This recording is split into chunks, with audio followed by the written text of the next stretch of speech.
சற்று முன் கிடைக்கப்பெற்ற மிக மிக முக்கியமான செய்தி ஒன்று வெளியாகியிருக்கு.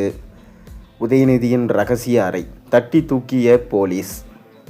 வருகிற 2026 சட்டமன்ற தேர்தலுக்கு அனைத்து வேட்பாளர்களும் எந்தெந்த தொகுதியில் எந்தெந்த இடத்தில் நிற்கிறார்கள் என்கின்ற பட்டியல் நேற்று வெளியிடப்பட்டிருக்கு. அது மட்டுமில்லாமல் தாவேகா தலைவர் விஜய் தனித்து போட்டியிடுகிறார். அது மட்டுமில்லாமல் வேட்பாளர்கள் பட்டியலையும் வேட்பாளர்களையும் அறிமுகம் செய்து வைத்தார். தொடர்ந்து இம்முறை 5 முனை போட்டி என்பது நிலவுகிறது. இதனால் திமுகவுக்கு தற்போதைய விஜயை பார்த்து பயம் வந்துவிட்டது என சோசியல் மீடியாவில் பரவலாக செய்திகள் வந்த வண்ணம் உள்ளன. இதனால் பணத்தை வாரி இறைத்தால் மட்டுமே வெற்றி என்ற இலக்கோடு திமுக இம்முறை களம் இறங்குகிறது.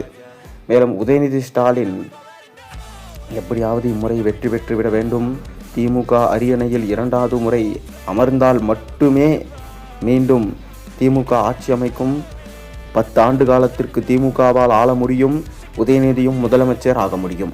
ஒருவேளை விஜய் வெற்றியடைந்து விட்டால் திமுகவின் எதிர்காலம் கேள்விக்குறியாகிவிடும்.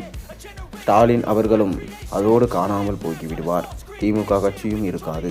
இதனால் ஒரு தொகுதிக்கும் தலா இத்தனை கோடிகள் என பிரித்து உதயநிதி அவருடைய பண்ணை வீட்டில் ரகசிய அறையில் பதுக்கி வைத்திருப்பது எப்படியோ அமலாக்கத்துறையின், அதாவது இந்திய தேர்தல் ஆணையத்தின் போலீஸின் வசம் அந்த ரகசிய தகவல் கசிந்துள்ளதாம்.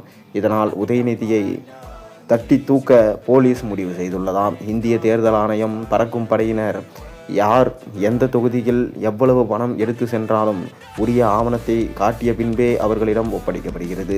சமீபத்தில் கூட உதயநிதி ஸ்டாலின் அவர்களின் காரில் சோதனை நடத்தப்பட்டது.